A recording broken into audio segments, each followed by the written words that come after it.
Muy bien, entonces vamos a seguirle donde nos quedamos, ¿no? Estábamos viendo las reformas borbónicas, que ya vimos que fue este freno que le pusieron la corona española a la Nueva España, o sea, lo que hoy es México, porque pues no les estaba gustando cómo aquí se estaba desarrollando más que allá, ¿no?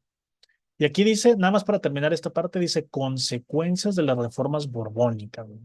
Dice, la llegada de españoles de la península que ocuparon altos cargos en el ejército y la burocracia, desplazando a muchos que ellos, era lo que ahorita les comentaban, ¿no?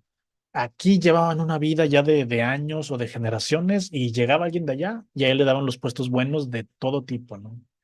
Y luego este que está aquí subrayado el 4, el aumento de los impuestos, este, y la creación de nuevos impuestos. Los impuestos que ya existían los aumentaron y algunos los aumentaron bastante, afectando bastante la vida y se crearon unos nuevos para los criollos, ¿no?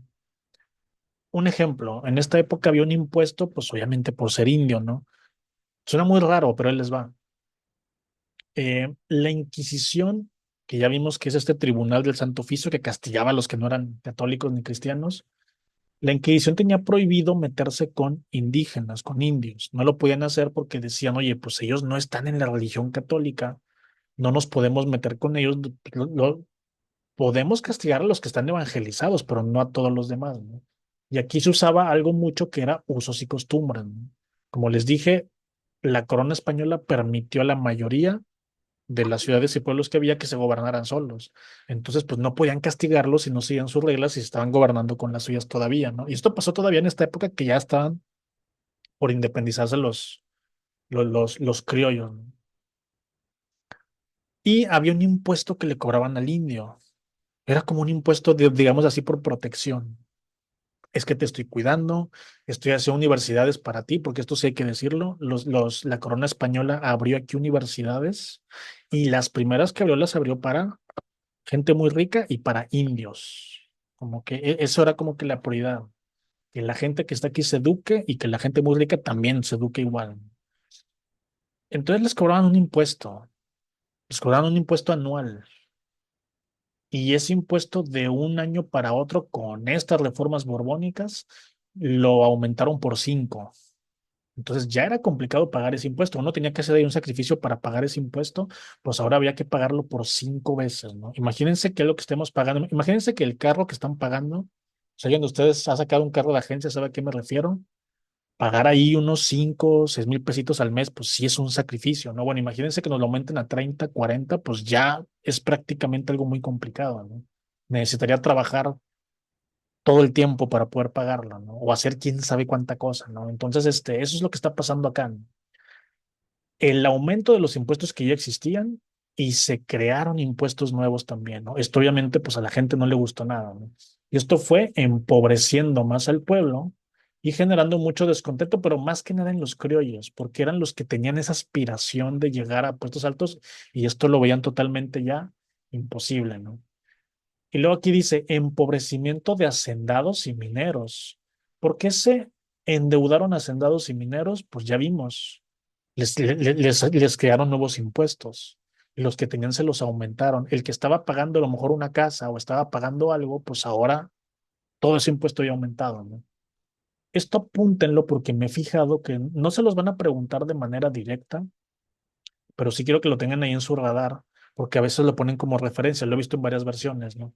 Esto de la Real Cédula de Vales Reales, Gran Cédula de Vales Reales y el año 1804. Todavía no empieza la independencia, pero desde aquí ya se va gestando. ¿Qué es esta cosa de la Real Cédula? Ya sabemos que viene de la corona española, ¿no? Vales reales, ¿no? ¿Qué es esto? Esto obligaba a la iglesia a recoger el dinero de sus deudores para prestarlo a la Real Hacienda. ¿Qué significa? Imagínense que ustedes le deben a Coppel y le deben a Electra, ¿no? Y luego imagínense que cambia el gobierno y el gobierno le dice, ¿sabes qué? Ya no le debes a Coppel ni a Electra porque yo compré a Coppel y Electra, ahora yo los administro, ahora me debes a mí, ahora me debes a mí, me tienes que pagar ahora a mí. Y si tú le debías a Electra y a Coppel, pues no pasaba que tu deuda se hiciera más larga o más grande en caso de que no pagaras o te atrasaras, ¿no? Pero si no me pagas a mí, vas a la cárcel. porque yo soy el Estado, ¿no? En esta época la iglesia es el Estado, ¿no? Entonces, esa real cédula de consolidación de vales reales es que, que la iglesia le va a comprar todas estas deudas, este, a quienes tenían un préstamo y ahora el Estado lo va a cobrar a través de la iglesia. Por eso dice, obligaba a la iglesia a recoger ese dinero de los deudores para dárselo a la Real Hacienda, ¿no? Esto quiere decir que todos estos hacendados y mineros y gente que estaba aspirando a lo mejor a tener una casa, a tener cosas más grandes, pues de repente se dieron cuenta que ahora tenían que pagarle al Estado a través de la iglesia y obviamente pues con un impuesto más elevado, ¿no? Con una tasa de interés más alta, con las reglas de ellos, ¿no? Y esto era injusto, porque imagínense que ustedes sacan un carro en una agencia y le dicen, este carro vale 300,000 pesitos, te lo dejo a tantos meses, o sea, tantos años, pagas tanto por mes, ¿no? Y luego imagínense que esa agencia les dice, oye, ¿sabes qué? Es que cambié de dueño. Es que nos fusionamos con otra empresa y entonces ahora te van a cobrar ellos, ¿no? Pero ellos tienen otros planes. Este carro ya no cuesta eso, ahora cuesta el doble. Y ahora tienes que pagar el triple por mes, pues porque son las reglas de ellos, ¿no? Y uno dice, oye, espérate, pero es que yo no hice ese contrato, ¿no? Entonces tienes que respetármelo. Bueno, pues aquí pasó más o menos eso, ¿no? Entonces, eso es la real cédula de consolidación. Nada más acuérdense de real cédula y vales reales. ¿Por qué se llaman vales reales? Porque eran como estos vales que ustedes ven en las casas de empeño, ¿no? Ustedes van a una casa de empeño y les dan como un vale. Dicen, con este vienes y sacas tu prenda o lo que sea, ¿no? Pues eran como si esos vales se los dieran al gobierno y ahora el gobierno tiene esos vales para cobrar, ¿no? Pues por eso se llama real cédula de los vales reales de 1804. Y de aquí nos vamos, bueno, esto ya dice expansión de la cultura, artes y pensamiento ilustrado. Lo que les comentaba también hace unas semanas, estas ideas de la ilustración que ya habían ido a Estados Unidos y ya habían ido a Francia y ya habían ido a varios países, también estas mismas ideas están llegando acá también a lo que es la Nueva España. A mí mucha gente me dice, pero ¿cómo Miguel Hidalgo es un sacerdote? ¿Cómo va a estar teniendo ideas ilustradas? Bueno, están de moda en esta época. Están de moda. Ya ven que nosotros, aunque no queramos, escuchamos canciones que no nos gustan, ¿verdad? Porque están de moda. Ahorita, por ejemplo, están de moda los corridos tumbados. A mucha gente no le gustan, pero los estamos oyendo porque están de moda, ¿no? En esta época la moda es la ilustración. Tiene apenas unas cuantas décadas. Entonces, esos pensamientos están de moda. Muchos países lo están adoptando, otros países no. Entonces, es normal que un sacerdote que lee mucho, como Miguel Hidalgo, pues vea todos estos libros de la Ilustración, lea a Montesquieu, o lea la Declaración de Independencia de Estados Unidos, o lea la Declaración de los Derechos del Hombre, y diga, oye, esto está muy diferente a lo que está pasando aquí, ¿no? Aquí tenemos a un rey que es muy déspota y que no está gobernando bien, y otras personas en otros países están luchando para que sean bien gobernados. La Ilustración básicamente es eso, oye, ¿qué hizo la Revolución Francesa? ¿Qué hicieron los franceses? Exigirle al rey, oye, gobiernanos bien. No te pedimos que nos regales nada, nada más gobierna bien. Gobierna para la gente, no gobiernes para ti, ¿no? Entonces, estas ideas, aquí al cura Hidalgo sí le vienen bien con lo que él está haciendo, con las ideas que él tiene. Y aquí vamos así, la fecha. Esta fecha yo sé que muchos ya la conocen, pero si alguien tiene duda, apúntenla con día, mes y año, porque esto sí es pregunta de examen en la mayoría de las versiones, ¿no? 16 de septiembre, pero el año 1810. Y dice que en la madrugada, en realidad fue en la mañana del 16 de septiembre, estalló en la ciudad de Querétaro la Guerra de Independencia. ¿Por qué dice Querétaro? Porque primero fue allá en casa del corregidor y la corregidora, ¿no? Pero el grito lo da Hidalgo, lo da en la ciudad de Dolores, que es Hidalgo, Dolores Hidalgo, ¿no? Y empieza la guerra que se prolonga por 10 años. Y aquí también apunten esto, se van a enfrentar dos ejércitos. También esto tienen que tenerlo claro, ¿no? El ejército insurgente y el ejército realista. Esos van a ser los dos bandos, ¿no? El insurgente, vamos a decirlo así por ahorita, que son como los buenos, son los que quieren la independencia, ¿no? ¿Por quién está hecho? Por criollos ilustrados. ¿Quiénes son esos criollos ilustrados? Que les dije ahorita Miguel Hidalgo, ¿ok? ¿Qué les dije ahorita? Estos criollos están viendo estas ideas de la ilustración, por eso se les dice criollos ilustrados, ¿no? Luchan por la separación de la Nueva España de España, ¿no?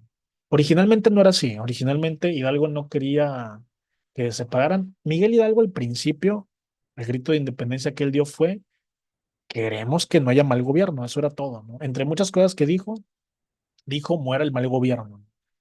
Miguel Hidalgo nunca habló en realidad de una independencia como tal. Eso lo va a hacer Morelos, ahorita lo vamos a ver.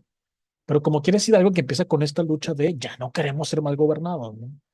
Y hay algo que sí se entiende como independencia. Eh, Había en estas épocas unas ideas de que cuando el pueblo está siendo mal gobernado, le puede exigir cuentas, ya lo vimos en la Revolución Francesa, o puede quitar a ese gobernante que no está haciendo bien las cosas, ¿no? Eso es lo que se entiende como una separación de Nueva España de España, ¿no? Entonces, acuérdense, ejército insurgente son los buenos, por así decirlo, son los criollos ilustrados, son los que quieren la independencia. ¿Por qué se llama insurgente? Porque lo que insurge es como que lo nuevo, es la gente que tiene ideas nuevas, insurgentes, ¿no? Y luego están los realistas. Se llaman realistas porque pues están apoyando a la Casa Real de España, ¿no? A la realeza española, ¿no? Defensor del sistema colonial español y de los intereses de la corona española. Estos realistas no es que sean malos, nos puede parecer a nosotros que sí, pero más que nada lo que los realistas dicen es, oye, espérate, no nos podemos separar así nada más, porque si nos separamos así nada más, luego puede haber muchas complicaciones. Vamos a hacerlo. Los realistas sí se querían separar, pero despacio. Ellos querían un proceso que durara incluso décadas y los que ellos decían no, por una razón muy sencilla. Los realistas casi todos son peninsulares y tienen privilegios que no quieren perder. Y los criollos, la mayoría, pues obviamente, no la mayoría, todos son criollos, aunque tienen más privilegios que de todos los mestizos, los criollos son los que tienen más privilegios, son los que están mejor parados. Los criollos son como la burguesía, la Nueva España, ¿no? Pero tienen esa limitante. Tienen un techo, como le dicen ahora, tienen un techo de cristal que no pueden romper porque se los están imponiendo los peninsulares, ¿no? Entonces sí queda claro lo que está pasando aquí. Los insurgentes quieren la independencia, los realistas van a luchar contra los insurgentes para que sigan las cosas como están. El realista es como el conservador, no quiero que nada de estos cambien. Y luego aquí dice, liderada por Miguel Hidalgo, ¿liderada qué cosa? ¿Lo realista o el insurgente? No, la independencia. Por eso aquí viene en verde una flecha que dice el ejército insurgente. Este es liderado, o sea, la lucha de independencia es liderada por Miguel Hidalgo, el principal, porque es el que la inicia, Ignacio Allende, Juan Aldama. Aquí nos ponen también a la corregidora y al corregidor, ¿no? Ellos ayudaron más que nada en el proceso de ponerse de acuerdo, ¿no? Pero subrayo a Miguel Hidalgo, Allende y Aldama, porque fueron los que la pelearon. Ellos fueron los que dirigieron a los ejércitos, ¿no? ¿Cómo un sacerdote dirigió un ejército? Sí, ahorita vamos a eso. Se levantaron en armas en el poblado de Dolores, Hidalgo, y ocuparon algunas de las ciudades principales. Ahí les va. ¿Cuál es la diferencia entre Hidalgo y Allende? Hidalgo y Allende, los dos quieren la independencia y los dos la están haciendo, ¿no? Nada más que de maneras diferentes, ¿no? Esto al final va a ser importante, también para que se les quede como dato extra. Allende quiere la independencia, pero Allende quiere conservar toda la industria. Allende nada más dice, ¿sí se acuerdan que cuando vimos lo del socialismo, que les dije, hay un socialismo que quiere destruir y es anarquista, y hay un socialismo que dice, no voy a destruir nada, me quiero quedar con los medios de producción? No sé si se acuerdan que les dije, más adelante en la historia de México vamos a ver algo muy parecido. Este es el ejemplo al que me refería. Miguel Hidalgo, aunque nos lo pintan como un sacerdote que era muy bueno y que quería y que nos liberó, la realidad es que Miguel Hidalgo era un anarquista y era un punk sí, prácticamente de hueso colorado, ¿no? Miguel Hidalgo estaba harto porque él vio muchas de estas injusticias, se entiende, pero Miguel Hidalgo vamos a destruir todo. Miguel Hidalgo fue, vamos a destruir todo porque todo lo hicieron los españoles, ¿no? Todo esto es español y Miguel Hidalgo tenía un resentimiento hacia lo español, ¿no? Entonces, para él hay que destruir. Ignacio Allende dice, no, Allende y Aldama, los dos tenían esta corriente de nada más vamos a apoderarnos de la industria para ponerla al servicio de la gente. Hidalgo y Allende no se llevaron bien nunca. Hay incluso teorías de que Allende intentó matarlo varias veces, ¿no? Intentó envenenarlo, hizo atentados contra la vida de Hidalgo. A Hidalgo lo querían mucho porque él protegía mucho a la gente que no podía pagar ese impuesto, ¿no? Ese impuesto por ser indios, han de estar pensando ustedes, y si un indio no paga ese impuesto, pues ¿qué le hacen a un indio que no paga impuestos? Si no puede ir a la cárcel, ¿no? Pues los azotaban, ¿no? El castigo eran los azotes. Entonces Miguel Hidalgo salvó del azote a un montón de indios que no tenían para pagar sus impuestos, entonces mucha gente lo quería. Cuando Miguel Hidalgo da el grito de dolores y hace sonar las campanas, toda la gente va. Y cuando dice vamos a levantarnos en armas, toda la gente le hace caso. Hombres, mujeres y niños, de todo, ¿no? Lo de Miguel Hidalgo no es un ejército como tal, él no es un militar, es un líder social, si lo quieren ver así. Es un sacerdote que es el líder de su comunidad, de su parroquia, pero es un líder social, no es un militar. Y esto va a ser fundamental ahorita que avancemos porque vamos a ver cómo Allende y Aldama, que sí son militares, organizan ejércitos. Miguel Hidalgo nunca tuvo un ejército organizado, pero tuvo algo que fue como que era muy, muy, muy, muy importante, pero a la vez también esto va a ser fundamental para entender por qué después cae prisionero y no dura mucho la lucha de Hidalgo. Hidalgo tenía un montón de gente encabronada, nada más, ¿no? Pero no eran soldados. Para que se den una idea, en estas épocas un ejército como el de Allende o como el de Aldama, pues se hace por divisiones, ¿no? Y una división tiene más o menos como unos 2000 soldados, ¿no? En esta época es mucho. Entonces Ignacio Allende a lo mejor tiene ahí unas 3 divisiones de 2000. Aldama tiene unas dos, ¿no? Entonces, ¿cuántos en total? Pues Allende tendrá unas 5 o 6 mil personas, que es un ejército en esta época grande, y Aldama tendrá unos 4000, ¿no? 3000, 4000. Y los realistas tal vez tengan ejércitos también de entre 5 y 10,000, ¿no? Bueno, Miguel Hidalgo llegó a juntar a más de 100,000 personas. Más de 100,000 es una brutalidad para esta época, es una cantidad muy grande, ¿no? Pero no eran soldados. Habría alguna gente allí que tenía preparación militar, pero no era un ejército organizado. Es lo que conocemos hoy como una chusma, ¿no? Una chusma iracunda, una chusma que está enojada, ¿no? Gente que está enojada, que tiene palos, que tiene piedras, que tiene cualquier cosa. Y aunque no lo crean, sí hace mucha diferencia para bien y para mal, ¿no? Las primeras batallas de esta época sí las ganó Miguel Hidalgo. ¿Por qué? Por la cantidad. Cualquiera que juegue juegos de estrategia se dará cuenta que si mi enemigo tiene a unos 50 soldados ya desarrollados y yo tengo 100 o 200, aunque sean más, este, menos desarrollados que ellos y bajen menos, y hagan menos daño y aguanten menos, yo voy a acabar ganando porque tengo 10, 20 o 30 veces más que él, ¿no? Entonces Miguel Hidalgo tenía 30 veces más que los demás, ¿no? Gente que no tenía armas como tales, pero pues tenían con qué pelear como quieran, ¿no? Entonces Hidalgo va a ganar algunas batallas así, a palo y piedra, y Allende y Juan Aldama las van a ganar de manera más estratégica, ¿no? Empieza la guerra bien, o sea, bien para los insurgentes, empiezan ganando, dice, ocuparon algunas ciudades principales del Bajío como Querétaro, Valladolid, que hoy es Morelia, y Guadalajara. En esta última ciudad, Hidalgo redactó el decreto de Guadalajara. Aquí es donde prohíbe la esclavitud, libera el pago de impuestos a las castas, que son los mestizos, y permite el libre comercio. Esto es por lo que a Miguel Hidalgo se le conoce como el libertador, y está bien. Miguel Hidalgo, a eso me refiero ahorita, le imprimió un carácter social a la guerra a través de los derechos promulgados en la ciudad de Guadalajara, que es lo que acabamos de ver ahorita. En las diferentes campañas militares, nada más apunten los puros nombres, ¿no? Batalla del Monte de las Cruces, la de Aculco y la de Puente de Calderón, ¿no? Dos de esas batallas Hidalgo las gana. En la de Monte de las Cruces es donde va a perder. Dice que aquí nada más dice, fue perdiendo hombres en 1811. Fíjense, nada más pasaron unos meses, ¿eh? Empezaron en septiembre de 1810 y esto apenas es marzo de 1811. Los dirigentes, que son Hidalgo, Allende y Aldama, van a ser apresados y asesinados. Les van a cortar la cabeza, que imagino que ya conocen esa historia, las pusieron ahí en la Lóndiga de Granaditas que está en Guanajuato.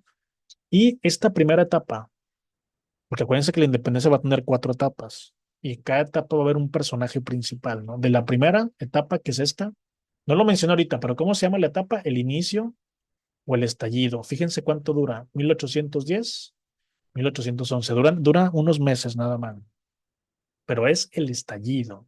Aquí, importante la fecha y quién la inicia, Miguel Hidalgo. Ahí está Allende y Aldama, pero Miguel Hidalgo es por el que más les van a preguntar. Batallas principales, Monte de las Cruces, Puente de Calderón. Apunten esas dos. Y ya es unos meses después, el año siguiente, cuando asesinan y apresan a estos, ¿no? Una vez que esto sucede, ¿qué sigue? Oye, los que iniciaron esta lucha ya están ajusticiados. ¿Qué sigue? Sigue la segunda etapa, que es la organización, ¿no? Ya no están los que iniciaron la lucha y aquí surge la figura, apúntenlo, de José María Morelos. Morelos ya estaba en la primera etapa. Morelos también era un sacerdote igual que Miguel Hidalgo. Aquí Morelos se va a hacer muy importante porque él crea un ejército disciplinado militarmente. Y una cosa muy importante, Morelos era un arriero en su juventud, era una persona que arreaba cabras y ganado, ¿no? Él conocía el terreno, él conocía estos terrenos donde él luchaba, entonces él sabía cómo utilizarlo a su favor, ¿no? Eso fue muy importante. Aquí, que hay que saber la segunda etapa, aquí es donde se promulga la Constitución de Apatzingán, la de 1814, ¿no? Todavía México no es independiente, no se considera una constitución del México independiente, pero como quiera es la de 1814, la de plena guerra de independencia. Es aquí donde ya hablamos de soberanía de la nación, la división de los poderes, algo que vamos a estar viendo más adelante, la abolición de las castas y el reparto de riqueza. Si se fijan, son ideas socialistas. Casi todas estas son ideas. Aquí todavía no se escribe el manifiesto comunista, aquí todavía Marx no hace todo esto, pero ya tenemos estas ideas que son ideas de la ilustración. Y aquí también otra cosa. Y Morelos convoca al Congreso, aquí no se preocupen, al Congreso de Chilpancingo. Y es ahí donde presenta un discurso, que es también un documento, ¿no? Y se llama Los sentimientos de la nación. También es pregunta de examen.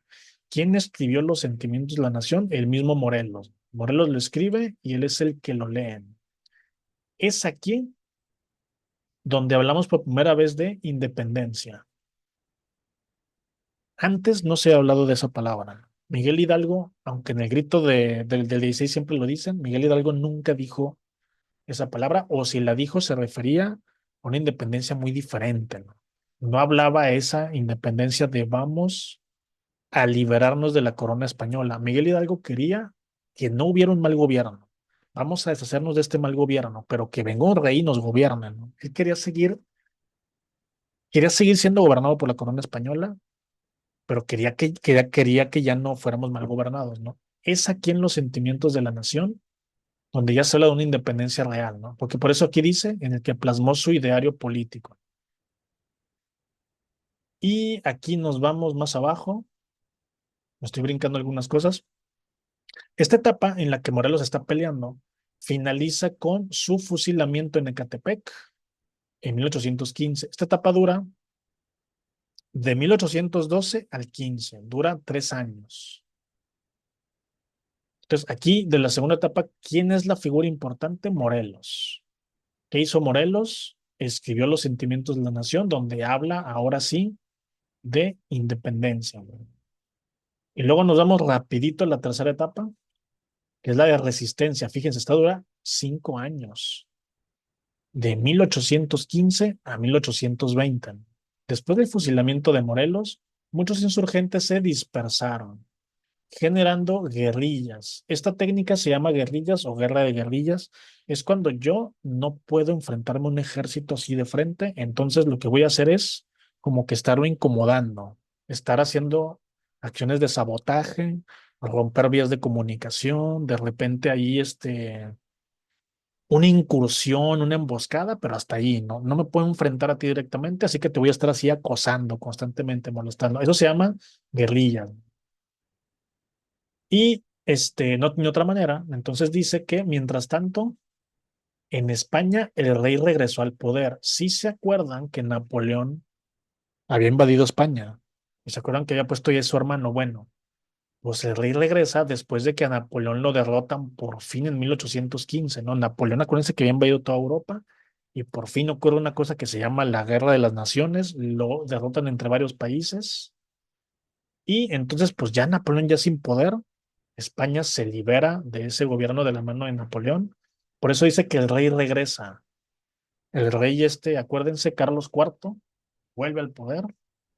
Y luego tenemos aquí Juan Ruiz de Apodaca, que era el virrey en ese entonces, implementa una doble política.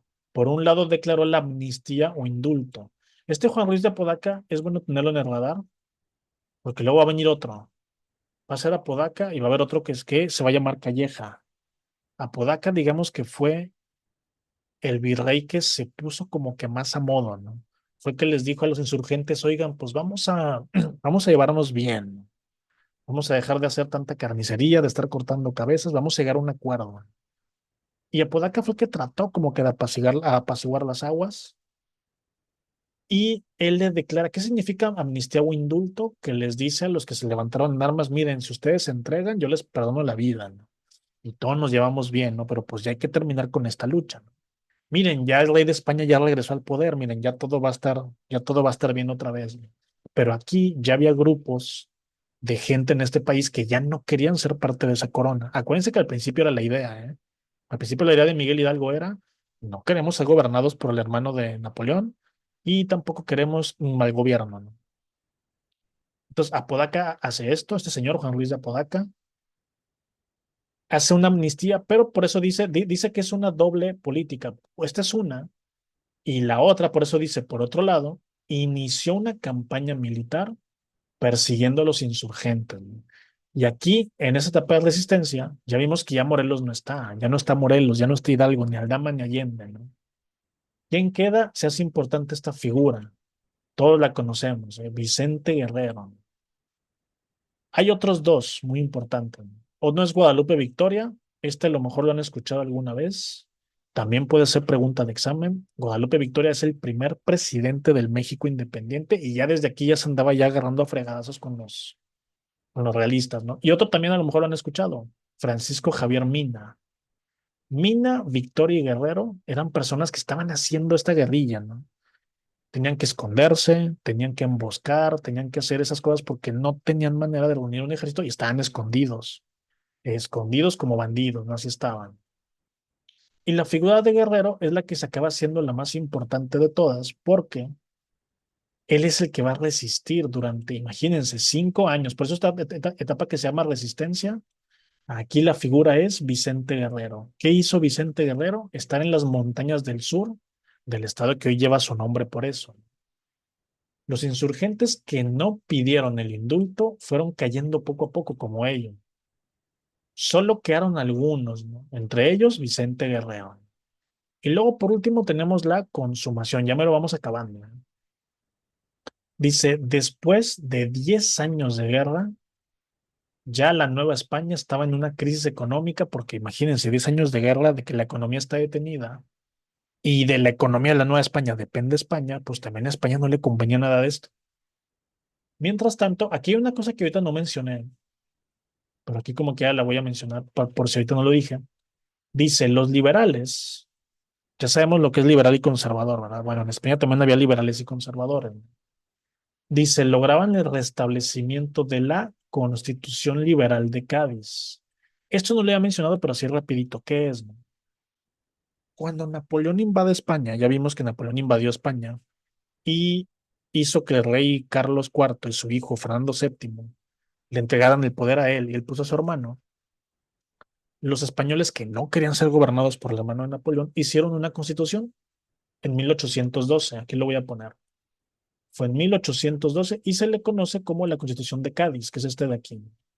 Esta constitución también llega aquí a la Nueva España, cuando todavía es la guerra de independencia, tenía poquito de haber empezado, pero muy rápido, vamos a decir que la cancelaron porque no les gustó, porque esta constitución le quitaba poder al rey y quitaba el virreinato, o sea, quitaba también el puesto de virrey, entonces no les gustaba, entonces la quitaron. Y aquí, en este año, vuelven a restablecerla. La misma constitución que habían quitado, aquí la vuelven a poner, obligando al rey Fernando VII, que es el hijo de Carlos IV, a jurarla, ¿no? Con lo cual el gobierno recae en la Junta, que convocó a las Cortes, incluyendo representantes de las colonias, ¿no? ¿Qué significa todo este rollo? Como vimos ahorita, hace rato, cuando estaba empezando la independencia, a España lo invade Francia, lo invade Napoleón. Y Napoleón le dice al rey Carlos IV, tú le entregas el poder a tu hijo, que es Fernando VII, y él me lo entrega a mí. Ya está, ya se acabó tu dinastía y ahora empieza la mía, yo pongo a mi hermano. Aquí hacen una constitución y en esa constitución dicen, el rey ya no es una figura importante, sino es una asamblea constituyente. ¿Qué es una asamblea constituyente? De ahí viene la palabra constitución. Constituyente quiere decir que hacen la constitución, como la que tienen todos los países que son que tienen una constitución, como México.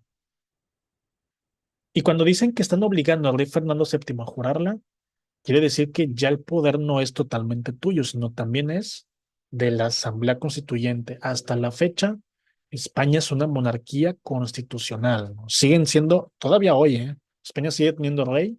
Ya ven que hace poquito la presidenta le volvió a pedir disculpas al rey de España, a la corona. Alguien dice, ¿a poco todavía tiene rey en España? Sí, pero ya no es una figura este, de la nobleza. Bueno, sí lo es, sí tiene el título nobiliario, pero ya es una figura representativa nada más. Ya no es una figura absolutista, ¿no? El rey ya no toma toda la decisión, ¿no? Entonces es como que, mira, tú sigues siendo rey, pero tienes que apegarte a lo que digamos nosotros, a lo que diga la Constitución. Entonces eso es lo que está pasando aquí. Y aquí, esta Constitución que otra vez en 1820 la están volviendo ahí a poner en circulación, tiene esto que es la supresión del fuero eclesiástico, también lo vamos a ver más adelante en la reforma, reducción de diezmos, abolición de órdenes monásticas y que ya se acaba la Inquisición. Eso es que es la abrogación de la Inquisición.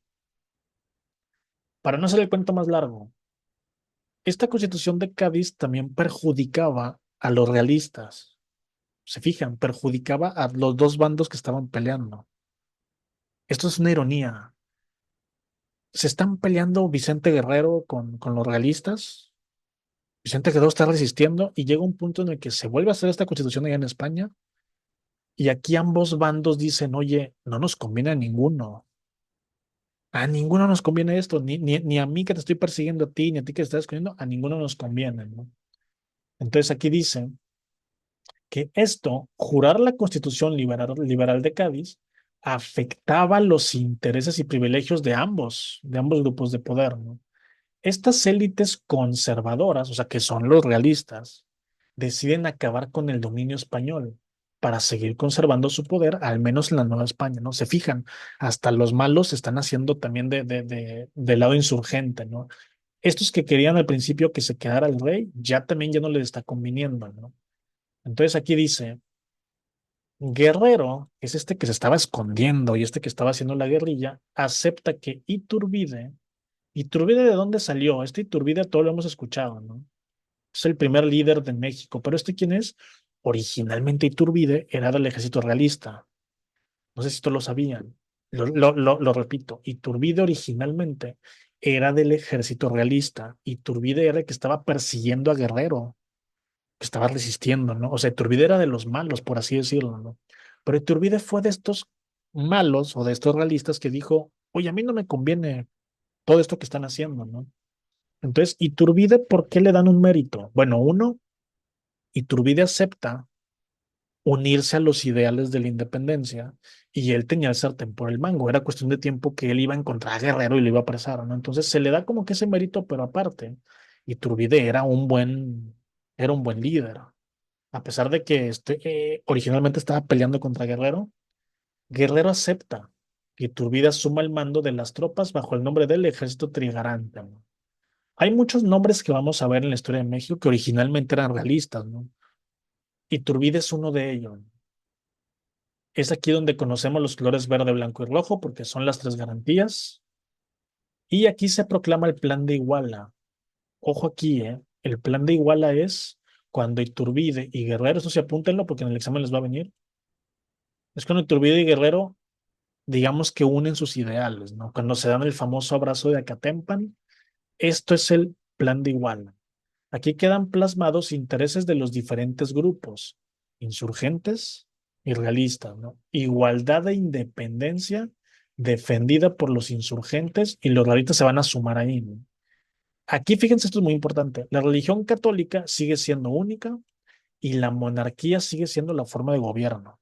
Todavía no somos una república, pero al menos ya unieron los ideales Iturbide y Guerrero y dijeron, ya no queremos al rey de España, vamos a ponernos un rey nosotros. Y dice, poco a poco el plan fue ganando adeptos, quiere decir seguidores, y también apunten este nombre, Juan O'Donoghue. Él es el que firma la independencia de, apunten esto también, Imperio Mexicano. Es una pregunta de examen siempre. ¿Cómo nace México? Nace como un imperio, no como república, nace como un imperio, el primer imperio mexicano. Y luego aquí vamos a ver también tratados de Córdoba. Estos son los tratados con los que ya se firma la independencia de México. El plan de Iguala nada más fue para que Iturbide y Guerrero se unieran. Todavía no hablamos de independencia. La independencia es con los tratados de Córdoba que firma Juan O'Donoghue, que es el líder de España en este entonces, es el que en España dice ya está acepto, y Agustín de Iturbide, ¿no? Y por último, ya con eso terminamos, la independencia se consuma, esto mucha gente se le va, este dato mucha gente no lo sabe, es el 27 de septiembre de 1821. Todos sabemos cuándo empezó la independencia, ¿no? 10 de septiembre, pero se termina y se consuma el 27 de septiembre de 1821, cuando el ejército trigarante entra a la Ciudad de México a manos de Agustín de Iturbide, ¿no? Otra vez, este que originalmente era realista y que después se acabó haciendo, o se acabó, no pasando al bando insurgente, pero acabaron uniendo esos ideales, ¿no? Vamos a dejarle hasta aquí por hoy.